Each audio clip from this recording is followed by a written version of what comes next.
time has come for me to step aside.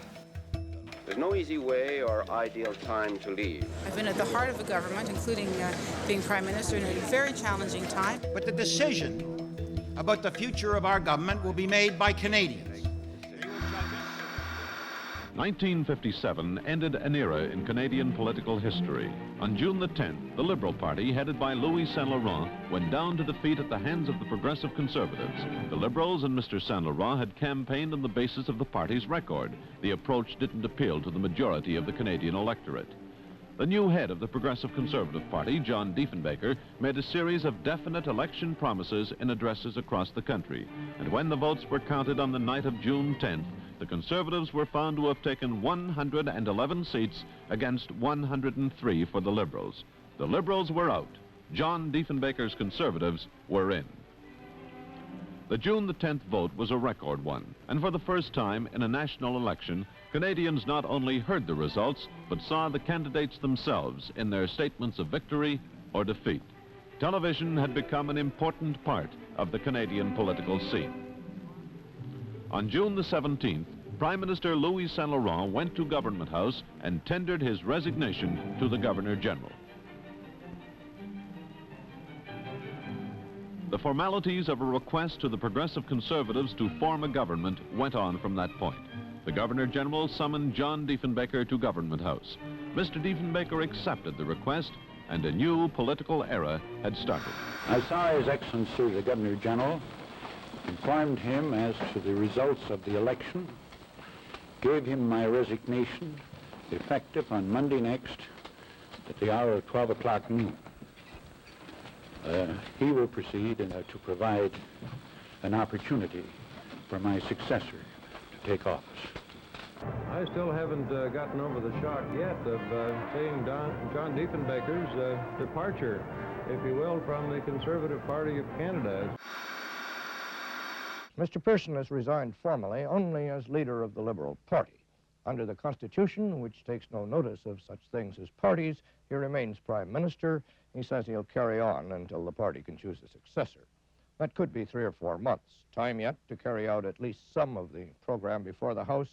I wish to inform you of my decision, taken after lengthy and serious consideration, to resign from the leadership of our party. I feel that this is the appropriate time for me to take this step. I do not need to tell you that I have reached this decision with great regret, but I am convinced that it is the right one. I shall soon have been in the public service of Canada for 40 years. Well, his decision to retire came as no surprise. The timing perhaps did. One theory has it that he felt himself that no one else was quite ready to take over. Another, that a Liberal Party suffering heavy criticism from the opposition, the press, and the public clung to the Pearson image as still being the best they could present.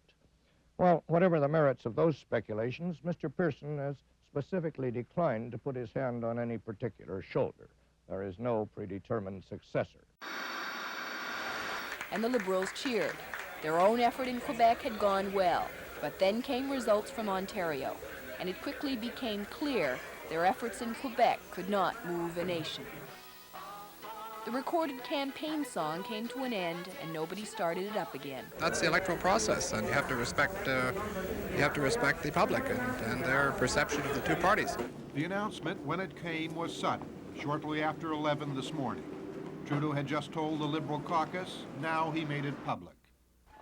I'm announcing today that after spending nearly 12 years as leader of the Liberal Party, I'm stepping down from the leadership and asking the national executive of the party to call a convention for next March to choose a new leader. Trudeau said it was time for his party to rethink policies and to rebuild. His own leaving would be an act of renewal. But he insisted he was not entirely leaving public life, and he pledged his best efforts in the referendum campaign. I've thought a good deal about a change of leaders with the Quebec referendum facing Canada, presumably late next spring. I want to assure all Canadians that wherever I am or whatever I do, I will continue to work and fight for our country. Then he ended with a kind of farewell to the media. And if I can be permitted to turn around a phrase, I would say that I'm kind of sorry I won't have you to kick around anymore. The Clark government has fallen, and it appears there will be another election in Canada soon. The Conservatives were defeated tonight in a motion of non-confidence on the budget. The NDP and the Liberal Party had both said they'd vote against it. And this morning, the government's defeat became likely when the Social Credit members decided to abstain. The Clerk of the Commons read out the fateful numbers just over half an hour ago. Yeas pour 139, 139. Nays contre 133. Mr. Speaker, I rise on a point of order.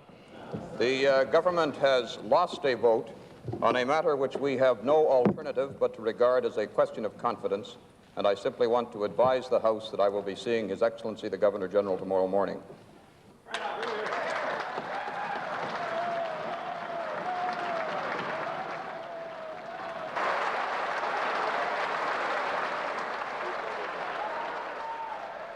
Going to be a revulsion at the avidity for power, at the lust for power displayed by the Liberal opposition. Disgusting when they don't even have a leader themselves, or their leader is retired.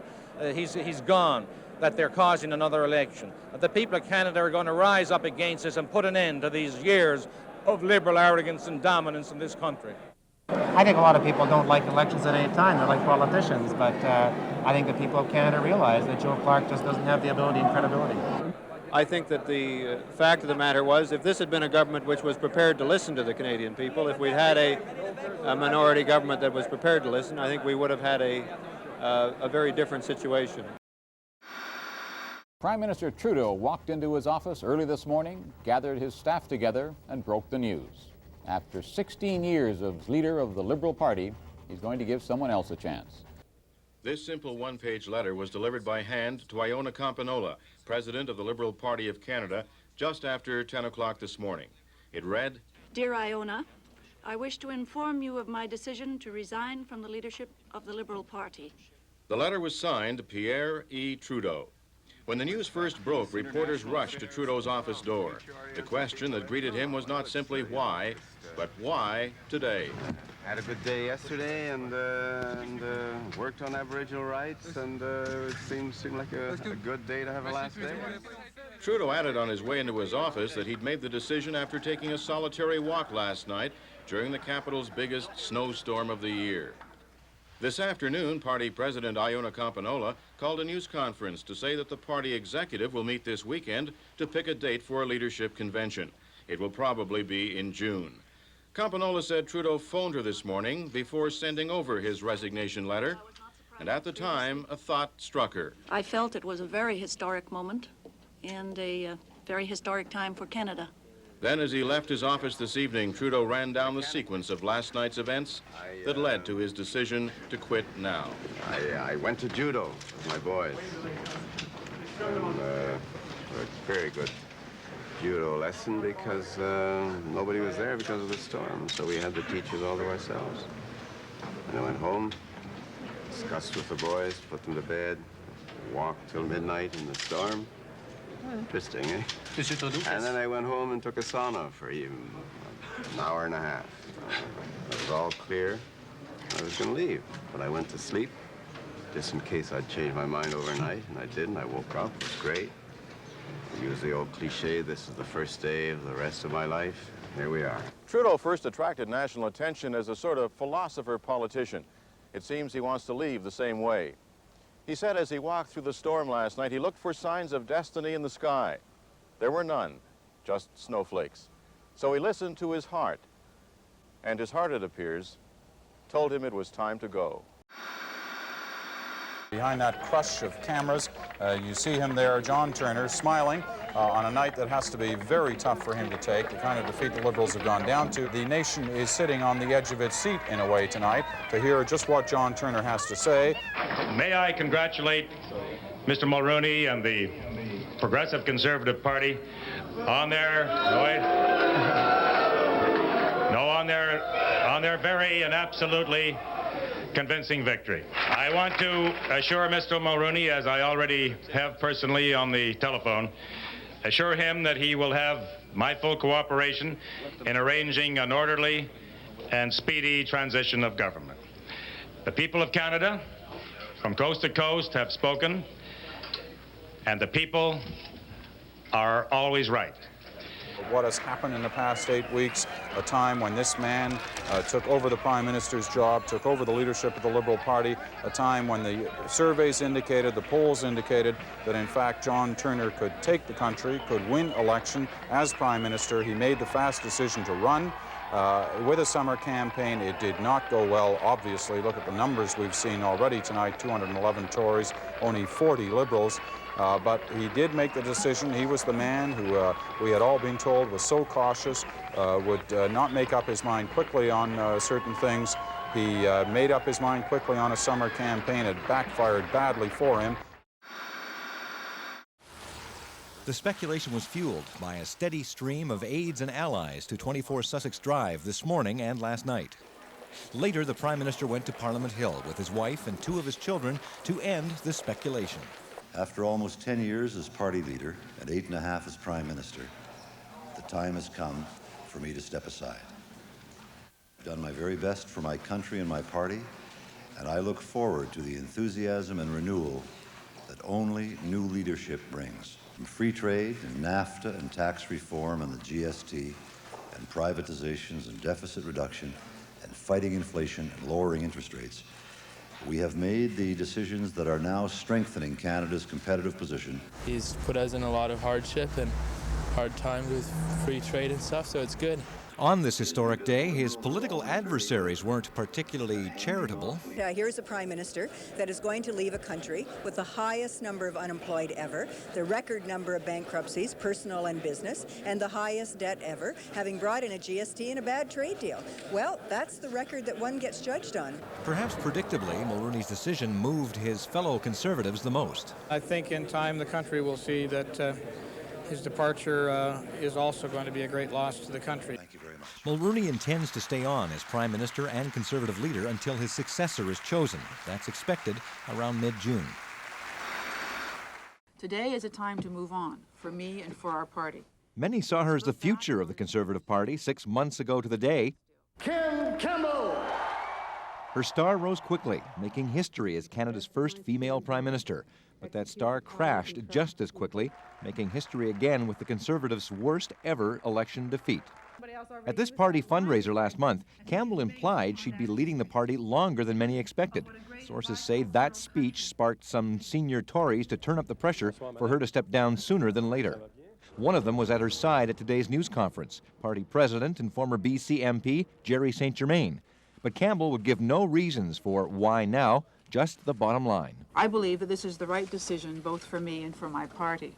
As a friend and advisor, Vancouver lawyer David Kemp says he's had many long phone conversations of late with Kim Campbell. She's taken in, I'm sure, some advice that might have been painful to receive.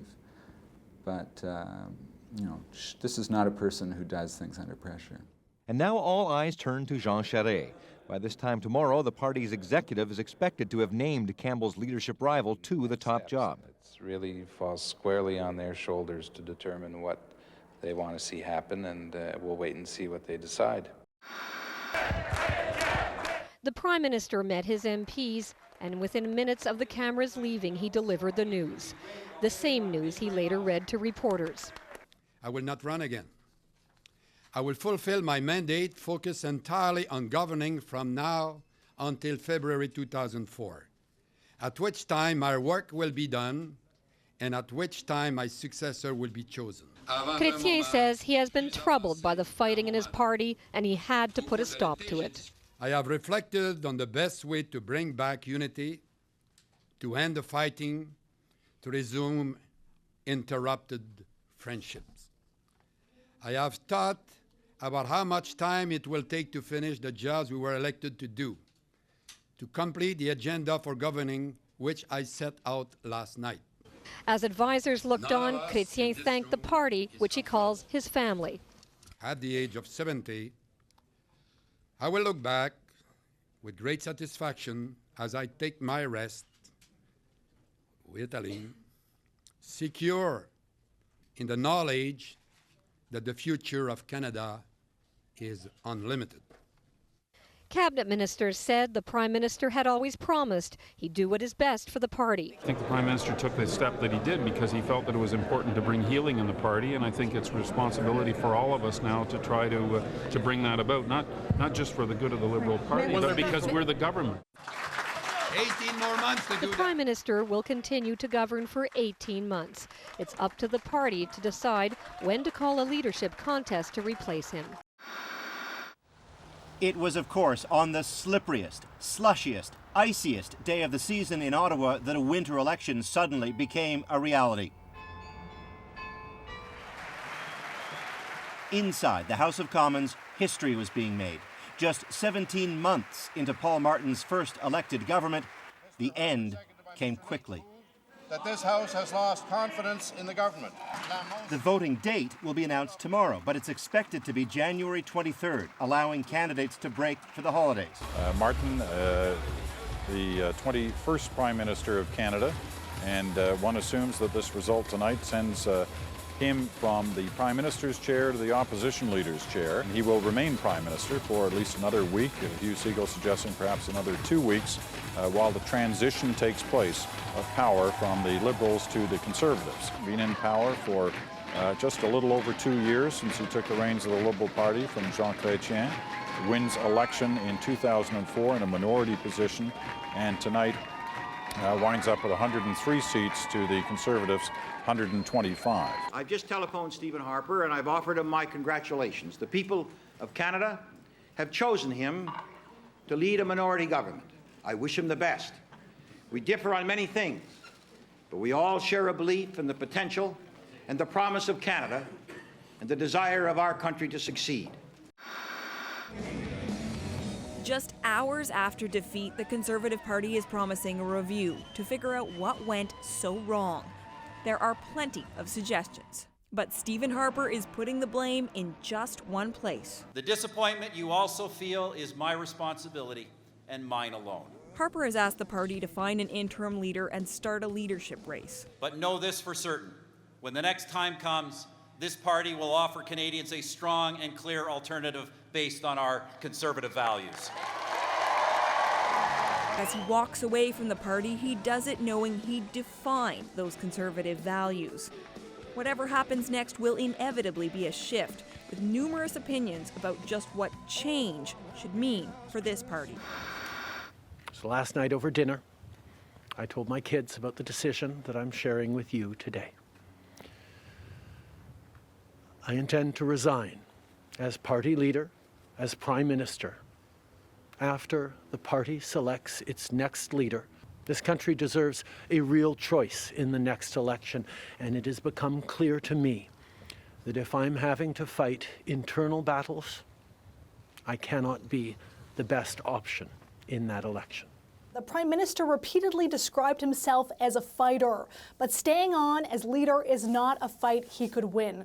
Calls from within his own party to step down have been intensifying. Those internal battles have been bruising, unrelenting, and only intensifying.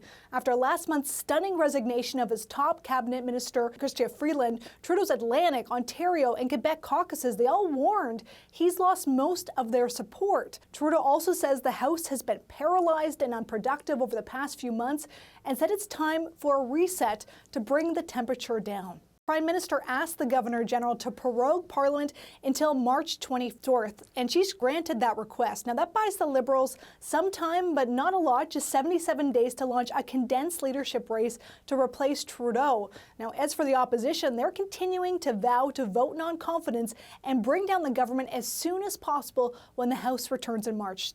New Democrats will be voting against this government for an election. Everything's out of control, and now the government is out of control.